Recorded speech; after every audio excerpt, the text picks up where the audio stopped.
Muy buen día a todos. Gracias por estar aquí presentes. En esta oportunidad eh, tengo el agrado de compartir con ustedes, como parte del curso de Introducción al Derecho, esta pequeña sesión en la que estaremos analizando el proceso legislativo se lleva a cabo en Guatemala. Como ustedes saben, en Guatemala tenemos una constitución que básicamente establece de una forma muy ordenada los procesos, los organismos principales del Estado. Entre estos, pues, se encuentra el organismo legislativo, los otros dos, pues, el ejecutivo y el judicial. Pero en el organismo legislativo, básicamente, nosotros tenemos toda la formulación de las leyes. Entonces, en esta reunión estaremos analizando básicamente esta secuencia de información. Esta es nuestra agenda. Una presentación inicial, después tendremos un contexto general del proceso, analizaremos también cuál es el marco regulatorio básico del proceso legislativo en Guatemala. Veremos las fases que se dan a cabo, la fase del proceso partiendo de la iniciativa de ley, posteriormente la presentación del proyecto, la admisión y discusión, la aprobación, sanción, promulgación, publicación, vigencia. Veremos como caso excepcional la facultad que tiene el organismo ejecutivo de vetar por presidente, que es una de las facultades que el presidente, la Constitución le confiere, y posteriormente pues cerraremos con algunas conclusiones que creo que del desarrollo y de todo lo que hemos analizado tanto en esta presentación como en clase se pueden compartir con todas las personas que tienen a bien ver este video. Partimos entonces del proceso de la generación de la ley. Básicamente estamos hablando de la ley ordinaria. Recordemos que, si bien es cierto, a lo largo de la historia de Guatemala, la ley pues, ha tenido algunas situaciones especiales, como por ejemplo los decretos de ley, que esos han sido creados por lo regular en periodos donde han habido gobiernos de facto, pero en este caso estamos muy claros de que lo que vamos a estar estudiando hoy básicamente es el proceso legislativo que lleva como objetivo la creación de la ley ordinaria. Vemos entonces en esta diapositiva que el proceso, si ustedes se dan cuenta, básicamente se divide, digámoslo, en tres grandes fases. Una fase que sería propiamente la creación, pero recordemos que estamos en un estado donde existen diferentes organismos que le dan frenos y contrapesos a la ejecución del poder público. Entonces, tenemos nosotros que hay una interacción entre el organismo legislativo y el organismo ejecutivo, porque cuando vamos a analizar más adelante que la ley ya está aprobada, es remitida al organismo ejecutivo para que la, digamos, ejecute la sanción, o aquí vamos a ver más adelante que también se puede dar el caso del veto presidencial. Entonces, por eso es que vemos que hay dos organismos que están interactuando, el organismo legislativo y el organismo ejecutivo, y posteriormente pues también hablaremos del tema de la vigencia porque es una situación bastante especial que se da y que de alguna forma pues tiene también mucha importancia en lo relacionado al proceso del legislativo, pero pues también más allá de que el proceso ha terminado, pues lo que queda básicamente pues es la ley, y entonces ahí es donde tenemos nosotros que tener mucho cuidado en entender claramente qué es la vigencia de la ley. Vamos entonces a empezar con el tema ya habiendo dicho esto, vemos el marco regulatorio. En Guatemala, básicamente, el marco regulatorio, nosotros lo tenemos en la Constitución, que es la estructura base o el marco jurídico base de nuestro país, y lo vamos a tener contemplado en los artículos de 174 y 181, donde nosotros básicamente tenemos el proceso de formación y sanción de la ley, así se llama esta pequeña sección, donde vamos a encontrar cuáles son los pasos para realizar la creación de la ley. Y también tenemos como complemento la ley del organismo legislativo, donde nosotros podemos apoyarnos y vamos a poder entender todo lo que tal vez de forma muy general lo dice la Constitución, pero ya de forma muy específica, paso por paso, o digámoslo, la Constitución nos dice el proceso macro, pero la ley del organismo legislativo, que es el decreto 6394, entre el artículo 109 y 133 nos van a dar con mucho más detalle la secuencia de pasos que nos hacen llegar a tener proceso legislativo completo. Entonces, debemos de tener muy claro también quiénes son los que tienen iniciativa de ley, porque creo que si bien es cierto, posiblemente asumimos de que es muy conocido, pero es sumamente importante tener la claridad de en Guatemala quién o quiénes son las personas o entes públicos que tienen iniciativa de ley. Entonces, son básicamente cinco. El primero es el Congreso, o sea, los diputados que constituyen el Congreso de la República, pues ellos tienen iniciativa de ley y, digamos, parte del objetivo que nosotros tenemos en un sistema político como el que nosotros tenemos en Guatemala, es que ellos, su labor, una de sus labores principales, precisamente es intervenir, analizar leyes y de alguna forma poder irlas adaptando a las circunstancias que se van dando. Entonces, el Congreso de la República, también el organismo ejecutivo tiene las facultades de iniciativa de ley. Básicamente, pues, como ustedes saben, pues funciona en una cuestión piramidal donde se van dando situaciones especiales en cada una de las dependencias, ministerios, oficinas, o situaciones muy especiales que ameritan la creación de leyes específicas para el buen funcionamiento de la parte, digamos, administrativa del Estado. Y entonces ellos también tienen esa facultad para poder proponer iniciativas de ley para que el Congreso las pueda introducir al proceso legislativo. La Corte Suprema de Justicia es el tercero de estos entes públicos que también tiene esta facultad. Uno se preguntará por qué. Bueno, es una situación muy interesante. Recordemos que cuando analizamos con un poco más de detalle, por ejemplo, la ley del organismo judicial, nosotros vemos que ante una situación que tenga que resolver un juez, no se pueden dar, si no hay una ley precisa, el juez tiene que integrar y tiene que darle solución de alguna forma. No se puede dejar, por ejemplo, a alguien privado de libertad porque no hay en la normativa penal algo para resolverlo. Entonces, mientras que el juez tiene la obligación de resolver, pero también tiene la obligación de esto trasladarlo a la Corte Suprema de Justicia. ¿Por qué? Porque posiblemente van a darse, de acuerdo a cómo va evolucionando la sociedad, se van a empezar a reiterar casos que se quedan, digámoslo, en lagunas de interpretación o lagunas de aplicación, donde de alguna forma el juez o los jueces han tenido que integrar para resolver algunas situaciones particulares. Entonces, la Corte Suprema de Justicia, pues, digámoslo, empieza a recibir esta retroalimentación de parte de todas sus dependencias, que básicamente pues, serían todos los tribunales, y también puede decir, bueno, en determinado momento estamos teniendo esta situación que ya se está volviendo reiterativa y que no tiene un asidero legal, entonces se traslada al organismo legislativo por medio de la Corte Suprema de Justicia para que ellos ya puedan saber que tenemos un problema y tenemos que ver cómo se resuelve para que se pueda aplicar la justicia de forma correcta. También tenemos como el cuarto organismo que está facultado para tener la iniciativa de ley, la Universidad de San Carlos. Recordemos que en un inicio la Universidad de San Carlos es un ente, digamos, técnico, profesional, científico, que entre sus obligaciones pues está promover eh, mejoras, cambios, dar nuevos desarrollos para poder realizar una sociedad de mejor ambiente, de mejor vida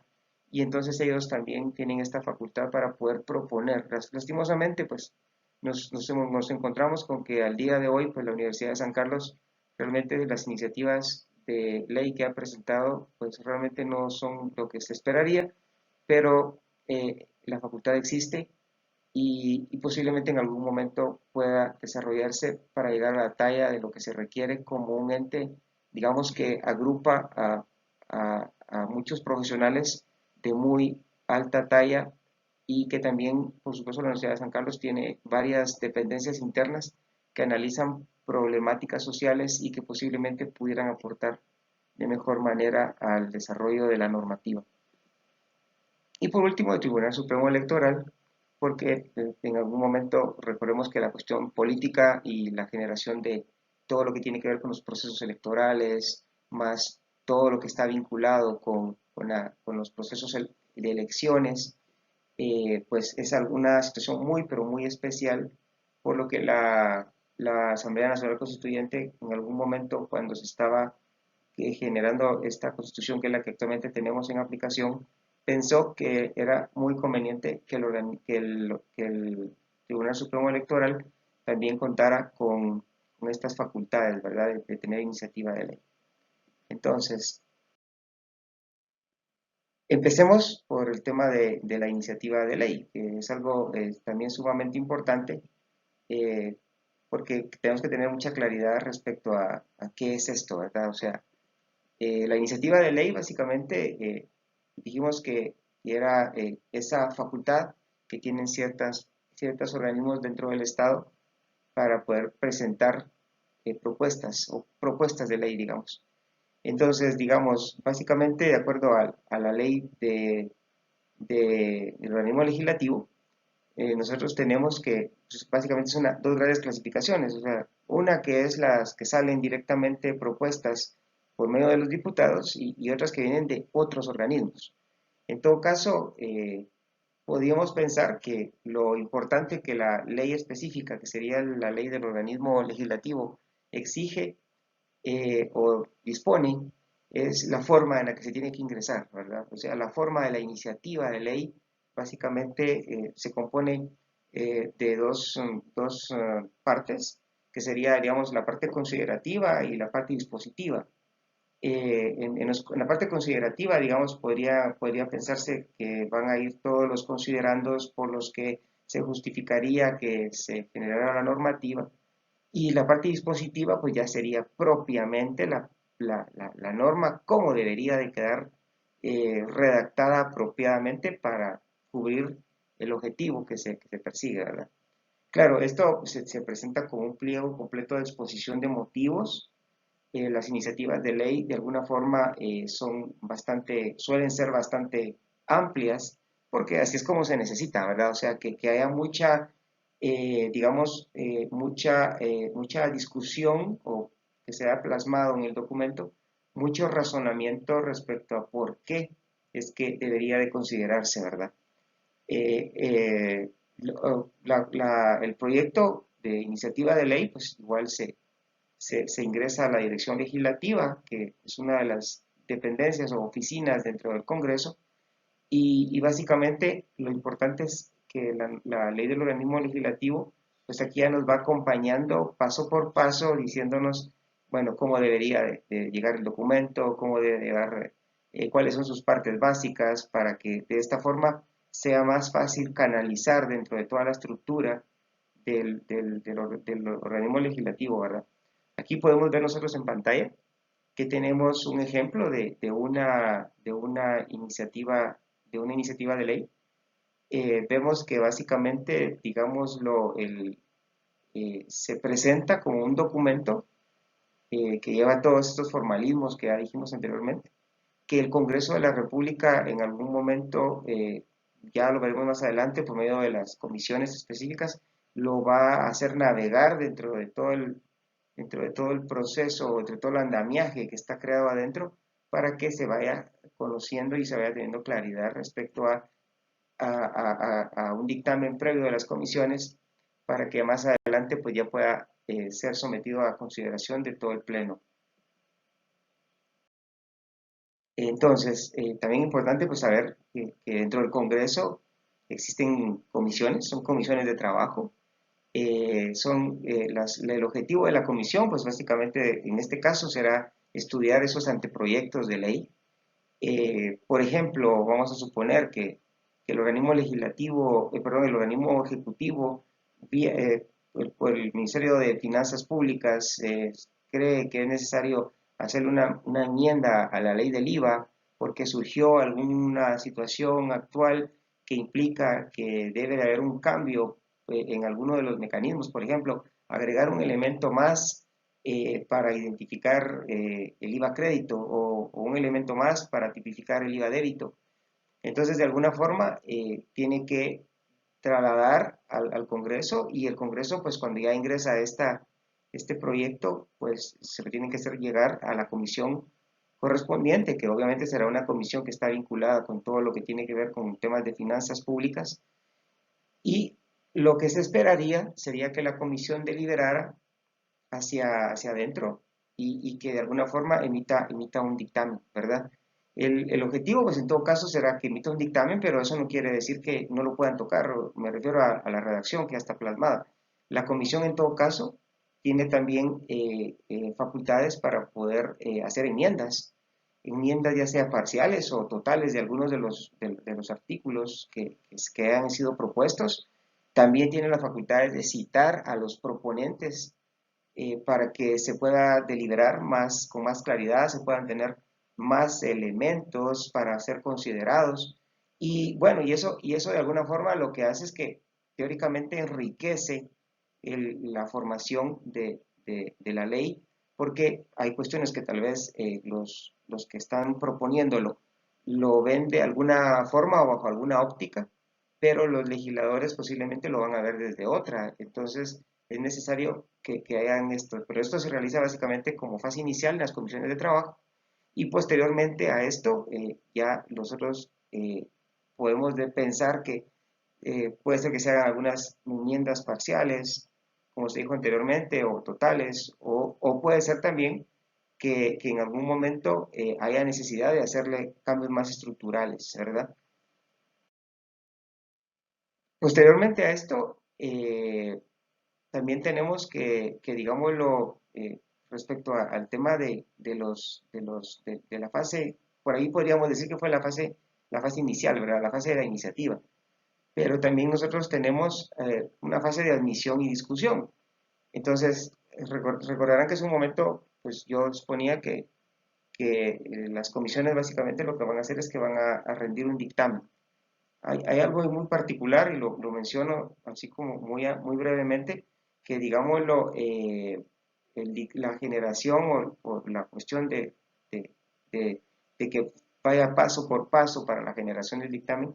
en algún momento podría ser suprimido, si la normativa lo contempla, pero para que esto sea suprimido, le pone como condicionante que debería de haber mayoría calificada de votos en el Congreso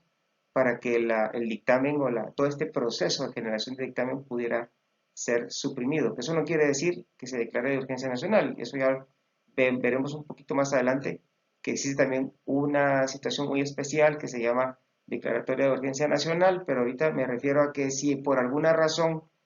eh, fuera algo que sin ser de urgencia nacional, el Congreso o los proponentes pensaran que es importante que se acelere el proceso, pues existen mecanismos y en este caso pues se obviaría el tema de los dictámenes, pero debería de haber consenso de la mayoría absoluta para que esto se realizara, ¿verdad? En todo caso, los dictámenes de las comisiones, pues, digámoslo, son sumamente importantes. La comisión incluso puede determinar un dictamen no favorable. Entonces eso quiere decir que, pues de acuerdo al criterio de la comisión, pues esa normativa no tiene sentido, es arbitraria o contradice el tema de la jerarquía legal, o sea, contradice la Constitución o viola alguna situación especial, o simple y sencillamente no hace sentido para que la comisión lo considere como un dictamen favorable. En este caso, lo que corresponderá será que someterá a consideración del Pleno porque en una única votación se tendrá que determinar si la normativa, si el plan, si el proyecto, el anteproyecto sigue o no sigue. O sea, pero en todo caso existe también esa facultad. La comisión en algún momento, por alguna razón, pudiera rechazarlo, pero existe ese procedimiento que también puede rescatarlo, digámoslo así, del rechazo de la comisión y lo puede regresar a que siga caminando, ¿verdad? Como un proyecto que, digámoslo así, ya lleva el visto bueno de la comisión. Eh, Vemos entonces que si bien eso ya salimos de la esfera de la comisión, ahora ya pues esto empieza a caminar en los debates, ¿verdad? O sea, los debates básicamente, los debates de alguna forma pues ya son, digámoslo, esos espacios donde se tiene que abrir al diálogo entre las bancadas del Congreso y también dentro de las comisiones que intervinieron y básicamente lo que se busca es tener diálogo, porque ese es el objetivo, ¿verdad? Recordemos que de acuerdo a la normativa, pues tenemos que tener, tienen que pasarlo de 3 debates para que el proceso funcione, ¿verdad? Y sea aprobado. Aquí es donde sí cabe el tema de la declaratoria de urgencia nacional. ¿Por qué? Porque si estuviéramos ante un caso donde por alguna circunstancia es sumamente importante acelerar el proceso, entonces se tendría que plantear una moción privilegiada por las partes por los diputados que están pidiéndolo, o las circunstancias específicas lo ameritan, y entonces ya se va por una moción privilegiada, se va por urgencia nacional, y básicamente eso podría ser resuelto de una forma mucho más práctica. Entonces,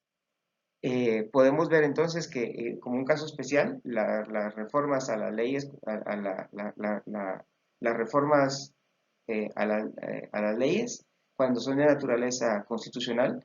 sí requieren un proceso totalmente distinto, ¿verdad? Por eso creo que aquí lo traje como una diapositiva independiente, porque cuando ya, si ustedes se dan cuenta, el Congreso básicamente que crea leyes, pero también puede hacer reformas a las leyes ordinarias. Y hasta ahí vamos en lo que veníamos hablando con anterioridad, pero también si por alguna razón lo que se estuviera en discusión o la propuesta, iniciativa, estuviera vinculado con una ley de las que son de categoría de leyes constitucionales, sí tenemos que tener muy claro que se agregan condiciones o se agregan requisitos al proceso, y entre esto básicamente se van 2 requisitos que son fundamentales, que es que exista un dictamen previo favorable de la Corte de Constitucionalidad, y también como requisito indispensable que exista una mayoría calificada. Más adelante vamos a ver que mayoría calificada pues es se habla de mayoría calificada cuando estamos hablando de que tienen que votar a favor 2/3 partes del total de diputados, pero en este caso es sumamente importante porque estamos hablando de reformas a las leyes constitucionales. Recordemos que las leyes constitucionales, pues básicamente son la ley de amparo, exhibición personal y de constitucionalidad, la ley del orden público, la ley de emisión del pensamiento y la ley electoral y de partidos políticos. Entonces, cualquiera de estas enmiendas, recordemos que tiene una situación muy especial. Y ya, si bien es cierto, es una modificación a la ley, pero son leyes especiales que tienen condiciones especiales. No se nos tiene que confundir con el hecho de que también existe la consulta facultativa de 5 más diputados que pueden pedir que para que una normativa ordinaria siga caminando, se le pida a la Corte de Constitucionalidad un dictamen al respecto. Eso porque, por ejemplo, puede surgir una duda, porque, por ejemplo, al momento de que se vaya a interpretar la normativa, se pueda dar un choque con alguno de los principios constitucionales. Entonces, eso es una cuestión facultativa, pero aquí, en este caso especial, que es el que estoy ahorita exponiendo, es importante que no olvidemos, como es un caso especial y lo que se está modificando son leyes constitucionales, entonces es sumamente importante tener estos 2 requisitos adicionales a lo que nosotros ya traíamos, que es el dictamen previo favorable de la Corte de Constitucionalidad, y también tener mayoría calificada de votos de los diputados para que esto pueda seguir caminando, ¿verdad? Entonces, aquí básicamente la consulta facultativa, que era lo que comentábamos hace un momento, que es una situación donde se le hace una consulta que no necesariamente es vinculante a la Corte de Constitucionalidad, pero sí importante que tengamos claridad que hacer esa consulta, pues sí de alguna forma como que le pone una pausa al proceso en el Congreso, esperando que venga la respuesta de parte de la Corte, ¿verdad? Pero no es una institución vinculante. Sin embargo, cuando es un cambio a una reforma a las leyes constitucionales, ahí sí va a ser vinculante. Entonces tenemos que tener claridad en esta fase que puede generar alguna confusión en algún momento, ¿verdad? Vamos entonces a la siguiente fase, que básicamente sería ya la aprobación. Recordemos que esto viene en un camino donde ya se presentó la iniciativa, ya se abrió a discusión, y ahora ya tenemos que pensar que esto ya está en un plano de aprobación. Entonces, vamos a tener que tener muy claro dos conceptos que son también muy importantes, que son los conceptos de qué es una mayoría absoluta, qué es una mayoría calificada, y también el otro concepto que es una aprobación por artículos, ¿verdad? Entonces, empecemos porque es una mayoría absoluta. Recordemos que el número de diputados, digamos el 50%, la mitad más uno, eso ya sería una mayoría absoluta. Y en condiciones normales, una normativa, una ley ordinaria, pues así es como se va aprobando, ¿verdad? O sea, por mayorías absolutas, excepto situaciones especiales, como ya lo platicamos hace un momento. Platicábamos de mayoría calificada para, por lo menos en lo que hemos estado platicando, ya mencionamos tres casos donde hay mayoría calificada. Pero, ¿qué es una mayoría calificada? Bueno, una mayoría calificada básicamente va a ser eh, dos terceras partes del total de diputados. No es conveniente decir son tantos diputados porque recordemos que pueden haber cambios en la cantidad de diputados. O sea, la ley de los partidos políticos básicamente deja rango a que, dependiendo como la población pueda ir creciendo, se pueden ir haciendo incorporaciones dentro de la cantidad de diputados. Entonces, es mejor tener muy claro cuál es el concepto de mayoría absoluta y cuál es el concepto de mayoría calificada para no errar en el sentido de decir son tantos diputados, sino que es mejor decir mayoría absoluta es la mitad más uno y mayoría calificada las dos terceras partes de diputados. Entonces, regresemos a los tres casos que habíamos mencionado por mayoría calificada, en lo que hemos conversado en este momento. Pensamos en mayoría calificada cuando nosotros hablábamos de una modificación a una ley constitucional, por ejemplo. Teníamos mayoría calificada cuando hablábamos del tema de la aprobación de urgencia nacional. También tenemos mayoría calificada cuando un proyecto de ley, una iniciativa de ley, digamos, fue rechazado por la Comisión Permanente, pero si quieren que regrese al proceso legislativo, entonces tiene que haber mayoría calificada para que ese proyecto regrese. Entonces, eso creo que nos da mucha claridad al respecto. El tema de aprobación por artículos, entonces nos quedamos con nuestro proyecto de ley donde ya había pasado ya había pasado por, digamos, por los coladores de los debates, si se le quiere llamar así, y había pasado sus tres debates, y entonces ahora nos vamos ya a la aprobación por artículo, donde pues, se tiene que ir dando lectura a cada artículo y se tiene que ir votando, y prácticamente lo que se persigue es que haya como que plena conciencia de todo lo que se ha hecho, y también, si hubiesen la normativa del organismo legislativo, la ley del organismo legislativo nos da como, digámoslo, mucha claridad también en el sentido de que si hubieran enmiendas que se pudieran haber hecho, ya sea enmiendas parciales, enmiendas totales, adiciones, etcétera, se tendrá que ir revisando cada artículo y también se tendrá que ir mencionando las enmiendas que se le fueron haciendo para que cuando ya se llegue al momento de la votación de cómo quedó el artículo y en la versión final, se tenga total claridad de que todo el mundo entendió lo que se había hecho y se someta a votación para que pueda ser aprobado. Una vez pues ya pasó a redacción final y lectura final, y eso ya estamos hablando de que ya, digamos, la ley ya tiene, se va afinando, digámoslo así, lo que empezó siendo un proyecto ya fue ampliamente discutido, ya se sometió aprobación, que es la fase que estamos ahorita analizando, y entonces pues ya tenemos el proyecto en versión final, se tiene que hacer una revisión de redacción, que eso no implica votaciones, porque básicamente solo, digamos, se ve temas de corrección ortográfica, de estilo, básicamente, de presentación, pero básicamente no nos va a generar ningún inconveniente, ni va a cambiar el espíritu de la norma, ¿verdad? Entonces, una vez ya se hizo esto, se tiene que mandar al organismo, se tendrá que mandar ya como un proyecto aprobado para que siga caminando y vaya al organismo ejecutivo. Sin embargo, también existen algunos plazos, entonces también aquí sí es importante, porque si es una ley que va por urgencia nacional,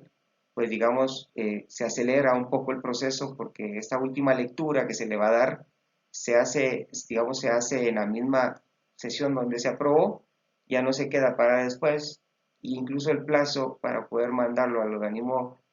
ejecutivo pues se reduce un poquito, ¿verdad? Pero para fines prácticos lo que se persigue es darle celeridad al proceso.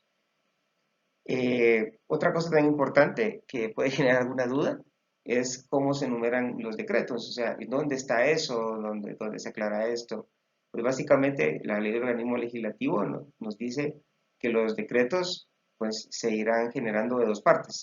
Inicialmente pues tendremos el número secuencial del decreto empezando desde el número uno, y en la segunda parte pues básicamente ya estamos hablando del año. ¿Por qué se hace así? Pues me parece que es una forma muy práctica, lógica, a diferencia de como en otras legislaciones, si lo quisiéramos jalar por derecho comparado, en otras legislaciones se habla de, por ejemplo, la ley 1715, la ley 1840, la ley 1530. Eso se vuelve como que de entrada pues sumamente confuso porque digamos no se sabe con precisión qué tan lejos en el tiempo estaban las normativas.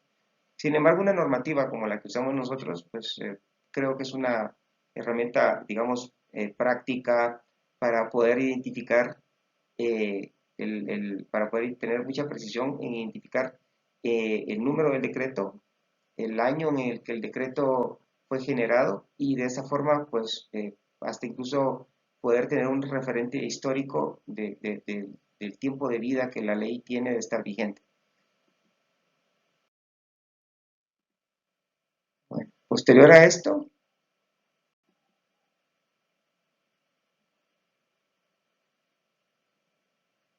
pasamos a la siguiente sección que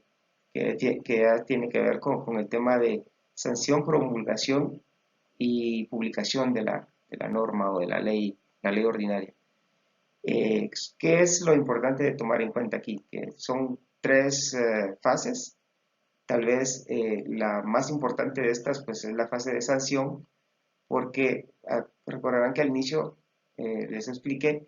que una vez el Congreso lo ha aprobado, entonces se lo tiene que hacer llegar al organismo ejecutivo y al presidente para que él pueda sancionarlo. Es una de las facultades que tiene el presidente de acuerdo a nuestra constitución, es la facultad de sancionar las leyes. Eh, Tenemos que tener mucha claridad que cuando se habla de sancionar, pues no se tiene que ver en el contexto en el que normalmente uno entiende que es sanción como que es castigar, pero en este caso sancionar se tiene que entender en el contexto de sancionar quiere decir darle el visto bueno a lo que generó el organismo legislativo o ejercer también su derecho a veto, porque si por alguna razón el presidente considere que esto es lesivo para el Estado, pues él también tiene el derecho de decir, no, esto no va, esto yo lo rechazo por medio del derecho que tiene a veto. Suponiendo que la normativa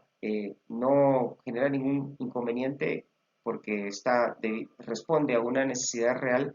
pues la sanción pues básicamente también puede ser de dos clases. Puede ser una sanción explícita, como puede también ser una sanción tácita. En el caso de la sanción explícita, como lo vemos aquí en el ejemplo, el organismo legislativo lo creó, pero posteriormente cuando se lo traslada al Ejecutivo, el presidente claramente se manifiesta y dice que está promulgando y ordena la publicación de la norma. Por eso es que aquí vemos señalado con la flecha que en este caso concreto, que es un decreto de reciente creación, vemos que en la parte superior está, digamos, el cierre que deja el organismo legislativo con las firmas de la presidenta del legislativo, y vemos más adelante que aparece la firma del presidente de la República, donde básicamente se cumple la fase de una sanción explícita y él está dándole, digamos, el visto bueno a esta norma y ya posteriormente pues seguirá su promulgación y su publicación. Eh,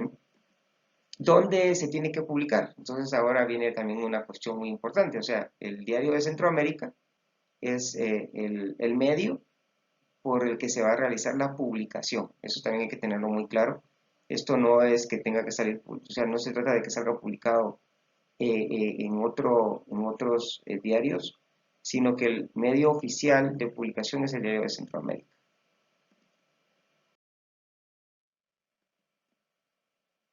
Bueno, vamos más adelante entonces a estudiar el tema de la vigencia. Cuando hablamos de vigencia de la norma, estamos hablando de a partir de cuándo o hasta cuándo la norma va a estar vigente, la ley ordinaria va a estar vigente en este caso. Entonces, cuando nosotros estamos hablando de temas de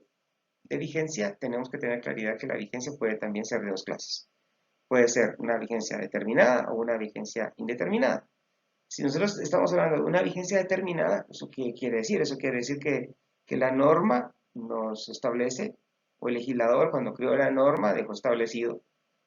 durante cuánto tiempo iba a estar vigente la norma. Por ejemplo, va a estar vigente por 5 años, por 2 años,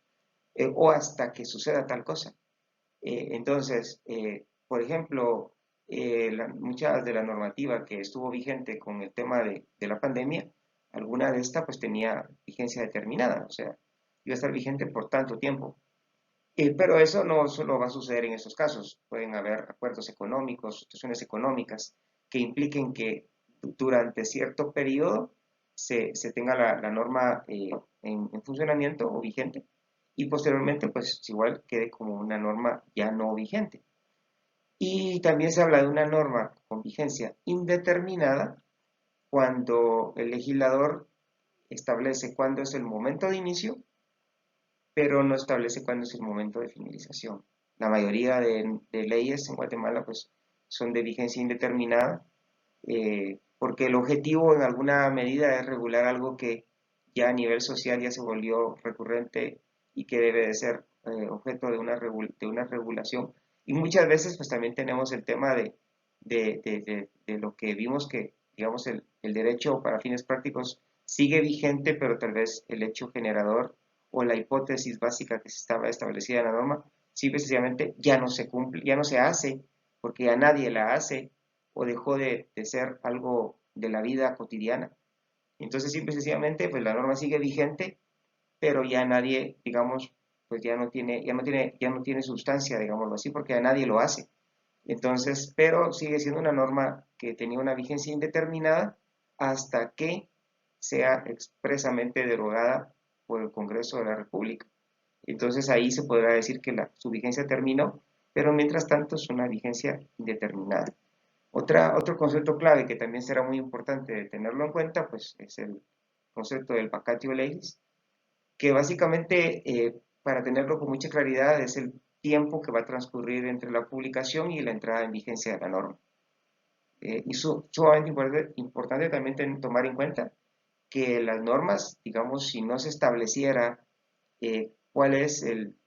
la fecha en la que van a entrar en vigencia, la Constitución también nos dice que será 8 días después de que hayan sido publicadas, ¿verdad? En el caso concreto que pongo en este ejemplo, pues la normativa muy expresamente dice cuántos días será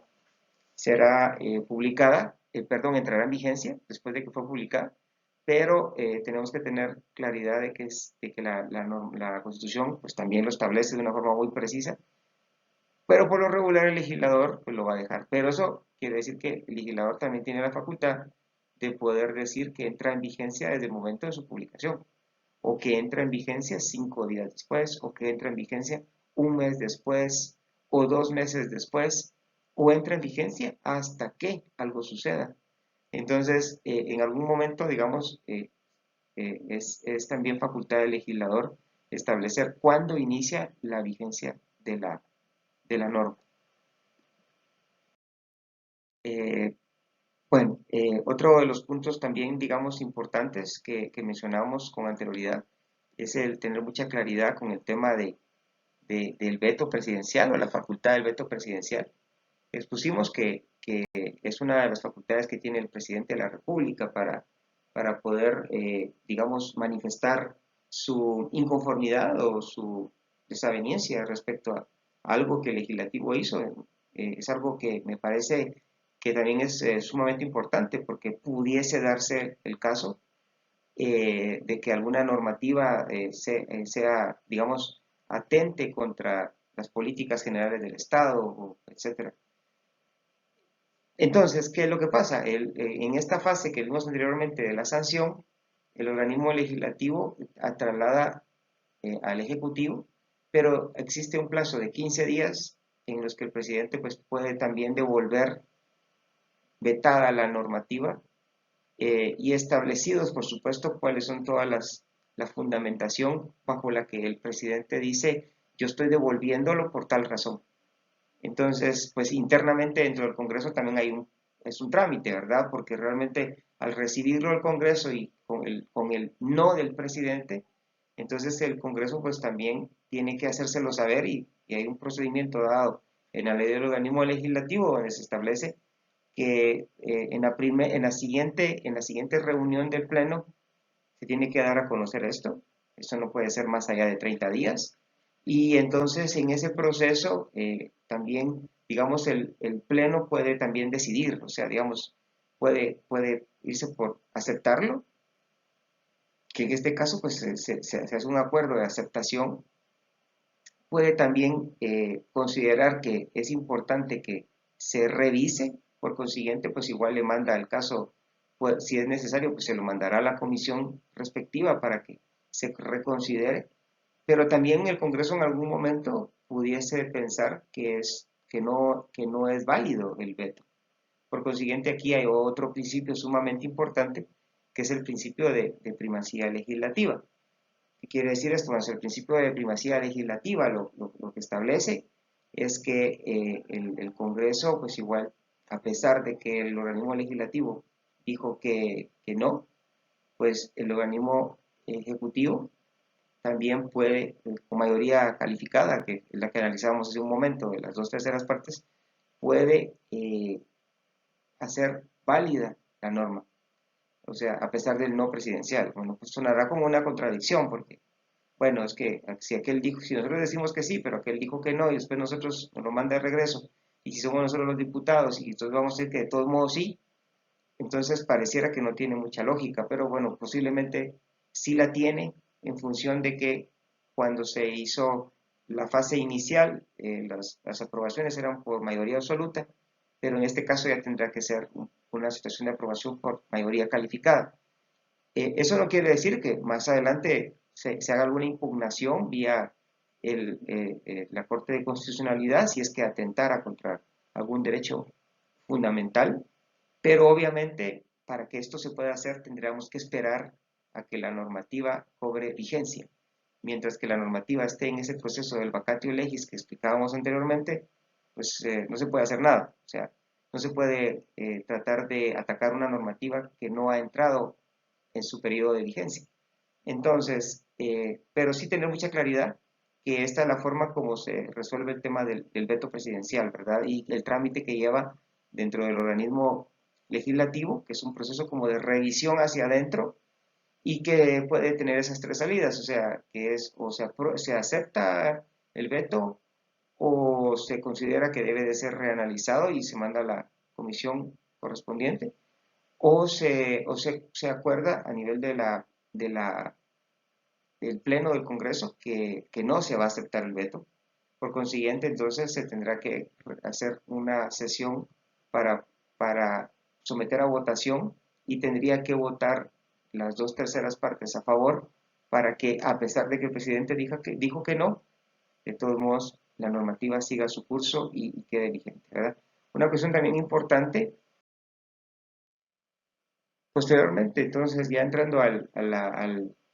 después de haber analizado el veto y cómo era el trámite, pues con eso damos por cerrado el proceso completo. Pero si no, pues creo que es muy importante pues sacar algunas conclusiones muy importantes respecto a que si en el proceso tuvimos oportunidad de ver que se pone en ejercicio los frenos y contrapesos, que es una de las cuestiones básicas en el quehacer político, y que de alguna forma hace que los diferentes organismos que constituyen el Estado pues interactúen entre sí. Ya vimos que una manifestación de esto lo encontrábamos en la ley, quiénes son los que tienen facultad para la iniciativa, y entonces vimos que de los tres organismos principales que constituyen el poder público, estaban ahí, o sea, el organismo legislativo, el organismo judicial. Y también a su vez encontramos que en este proceso de la generación de la ley, pues prácticamente pues intervienen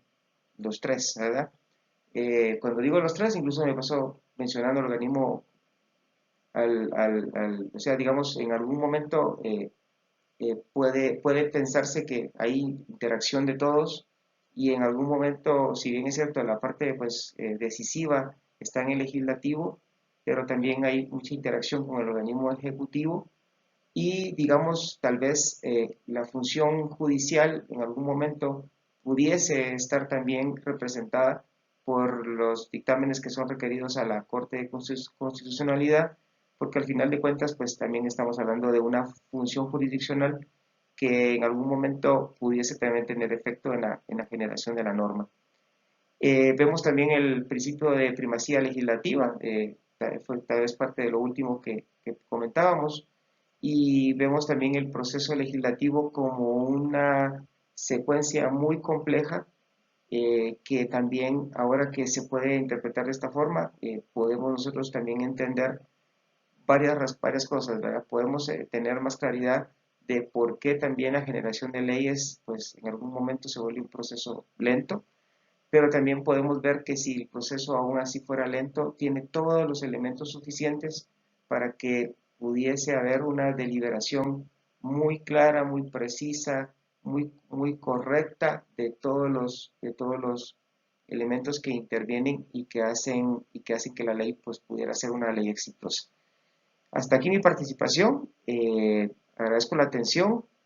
y bueno, y deseo buena suerte para todos los compañeros.